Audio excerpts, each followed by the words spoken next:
waxaana wanaagsan daawadayaal ku soo dhawaada wararkii ugu dambeeyay gudaha Soomaalida iyo caalamka. Halkani waa Maalinle TV. qodobada aad daawad doontaan waxa qayb ka ah madaxweynaha Soomaaliland Cabdiraxmaan Cirro oo ka yaabsaday wakiilada beesha caalamka ee uu kula kulmay magaalada Nairobi caasimadda dalka Kenya. Daba waxaynu kula wadaagi doonaa kulamadaasi waxyaabaha looga hadlay iyo sidoo kale qodobada uu madaxweyne Cabdiraxmaan Cirro kaga yaabsaday wakiilada beesha caalamka ee fadhigoodu yahay magaalada Nairobi ee caasimadda dalka Kenya. waa maxay sidoo kale qodobada ay la yaabeen hay'adaha deeqaha bixiya iyo sidoo kale wakiilada dalalka hodanka ah matalayay ee madaxweyne Cabdiraxmaan Cirro uu ka dhawaajiyay.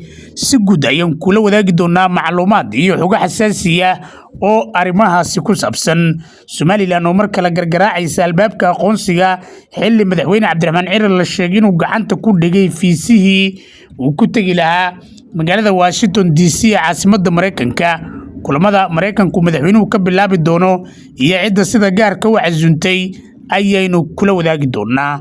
qodobada kale xasaasiga daawad doontaan haddii weebaydno waxaa ka qayb noqonaya dowladda federaalka Soomaaliya oo gacanta ku dhigtay 24 diyaaradood kuwaasi oo dalka Pakistan ay dhawaan ku wareejinayso dhinaca Soomaaliya. dowladda Saudi Arabia oo shubtay lacag ku dhow 1 bilyan oo dollarka Mareykanka ah iyo diyaaradahaasi oo la filayo in dhawaan ay soo gaaraan magaalada Muqdisho ee caasimadda Soomaaliya. sidoo kale Pakistan markii ugu horeysay dhanka iyo Muqdisho waxay u soo dirtay saraakiil ka tirsan ciidankeeda cirka kuwaasi oo la sheegay in wadida iyo adeegsiga diyaaradahan ay u tababarayaan saraakiil ka tirsan ciidamada cirka ee Soomaaliya. waxaynu ku faahfaahin doonaa macluumaad iyo xog dhammaystiran oo arrimahaasi ku saabsan.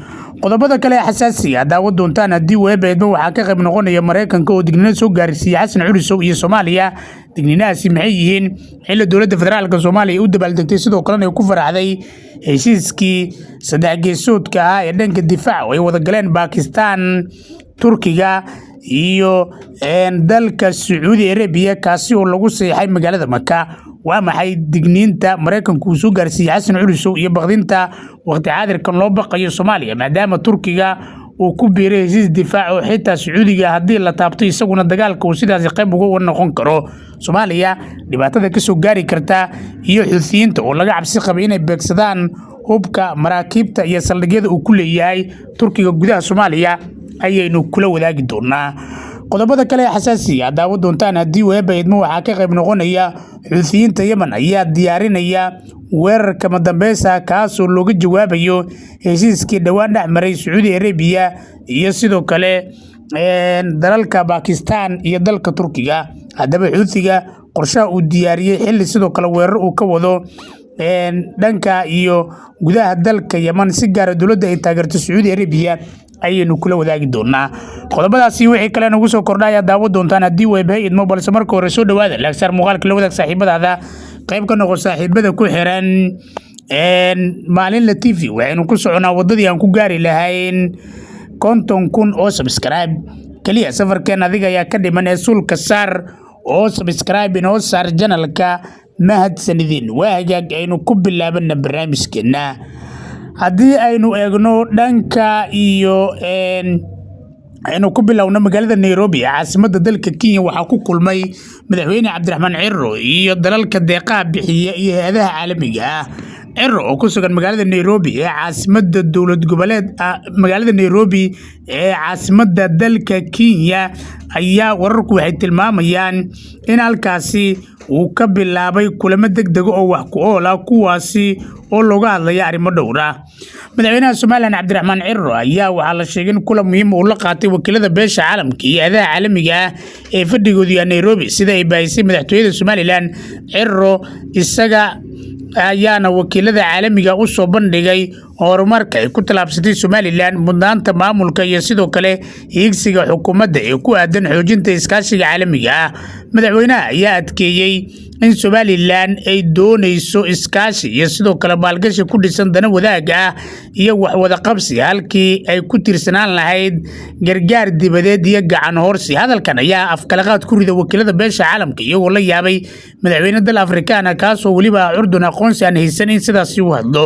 sidoo kale waxaa wakiilada beesha caalamka iyo hay'adaha caalamiga ah uu u sheegay in nabadda iyo xasiloonida ay yihiin mudnaanta koowaad ee xukuumaddiisa, isagoo tilmaamay in ka badan 6,000 oo ciidan beeleed ah iyaga iyo qalabkooda si nabada loo qarameeyay, tababarna loo furay kadibna lagu daray ciidamada Somaliland. Madaxweynuhu waxa uu kaloo xusay in shaqooyinkii ka dhacay gobolada galbeedka lagu wajahayo wadahadal, dib u heshiisiin iyo sidoo kale hanaanka nabadgelyada iyo wadaxaajoodka oo ay bulshada Somaliland mudnaan gaar ah siinayaan, sidoo kalena ay ku soo caanamaaleen. Sidoo kale waxa uu beesha caalamka u cadeeyay in Somaliland ay ka go'an tahay in ay arinta laascaanood lagu xaliyo wadahadal isafgarad, isagoo sheegay in dowladda federaalka Soomaaliya ay ka shaqeynayso sidii loo burburin lahaa Somaliland. Madaxweynuhu waxa uu xusay in aqoonsiga ee dowladda Israel siisay 26 Diseembar 2025 ay ku aqoonsatay qaranimada Jamhuuriyadda Somaliland uu ahaa dhacdo taariikhi ah, ayuu madaxweynuhu ku soo gabagabeeyay hadalkiisa.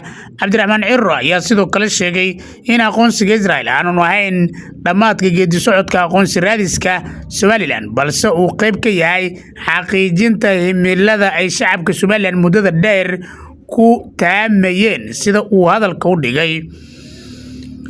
xagga horumarka, Ciro waxa uu sheegay in xukuumaddiisu ay mudnaan gaar ah siinayso horumarinta wadooyinka, biyaha, tamarta, caafimaadka, waxbarashada iyo sidoo kale isgaarsiinta.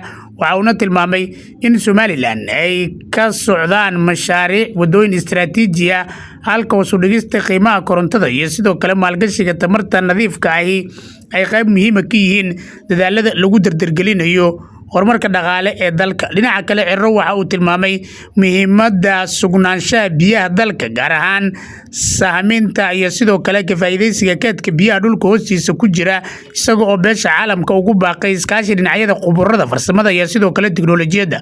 Waxa uu kaloo carabka ku adkeeyay in Somaliland aanay beesha caalamka ula imaanin liisyo codsiya iyo sidoo kale gacan horsi, balse ay la wadaagayaan natiijooyin horumarineed oo dhab ah, waxqabad la taaban karo iyo fursadaha iskaashi ee labada dhinac u dan ah.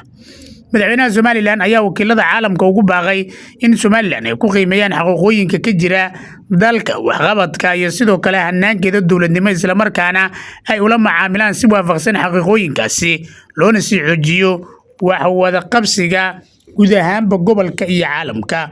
Ciro oo ku sugan magaalada Nairobi, caasimadda dalka Kenya, ayaa la filayaa in kulamadiisa uu sii wado, waxaana ugu dambeyn uu aadi doonaa ama uu gaari doonaa sida wararku ay tilmaamayaan dhanka iyo dalka Mareykanka, halkaasi oo la leeyahay kulamo kala duwan ayuu kula qaadan doonaa madaxa Amerikaan ugu horeeyo madaxweynaha dalka Mareykanka Donald J. Trump, sida wararku ay tilmaamayaan. Waxaana arintan lagu bixinayaa dadaallo xooggan iyagoo dalal badan ay Somaliland kala shaqeynayaan. qodobkaas intaas ayaan ka gudbaa. Dhinaca kale, haddii aynu kusii soconno qodobada kale ee ku jira barnaamijkeena dhanka iyo haddii aynu eegno dowladda federaalka Soomaaliya ayaa la xaqiijiyay inay helayso 24 diyaaradood, kuwaasi oo lacagahooda oo 1 bilyan gaaraya ay shubtay dowladda Sacuudi Arabia. xogaha ayaa waxaa tilmaamayaan in dowladda Sacuudi Arabia ay bixisay lacagahan, kuwaasi oo la sheegay in Soomaaliya ay ku helayso diyaaradaha JF-17 oo ay farsamayso dowladda Pakistan, sidoo kalena ay kala shaqeyso arintan dowladda dalka Mareykanka. qorshahan waa mid ballaaran ayaa muddadii 2 sano ee lasoo dhaafay soo jiitamayay, laakiin dhowaan Pakistan iyo Soomaaliya ayaa kala saxiixday heshiis dhanka difaaca ah.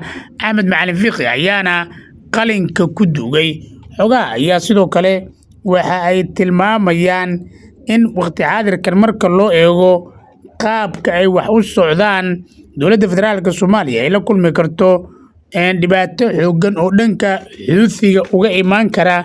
dhibaatadaasi oo ah maadaama Turkiga dhawaan uu galay heshiis isaga iyo u dhaxeeya Pakistan iyo dalka lagu magacaabo Sacuudi Arabia.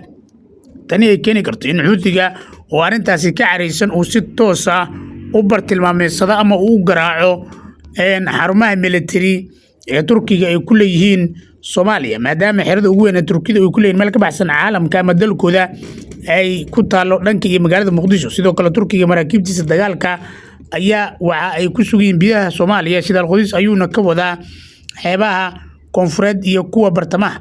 sidaas darteed waxaa jirta cabsi xooggan oo ku aadan in gebi ahaanba xuutiyiinta Yemen ay si toos ah u bartilmaameedsan karaan dowladda dalka Turkiga. sidoo kale wararka bariga dhexe waxa wararkii ugu dambeeyay sheegan wakaaladda wararka Saba ee taageerta Xuutiga waxay sheegtay inay diyaariyeen Xuutiyiinta weerar degdeg ah kaas oo laga jawaabayo heshiiska dhawaan ee wada saxiixdeen Sacuudiga, Pakistan iyo dalka Turkiga, iyaga oo markan Xuutiyiintu si toos u bartilmaameedsan doona xarumaha military ee ku yaala dhanka xadka Yemen ee la wadaagaan dalka Sacuudiga. gudaha midtaas ayaan kusoo gabagabeynaya wararkan ugu dambeeyay gudaha Soomaaliya caalamka tan iyo kulanti dambe halkan waa Maalinle TV.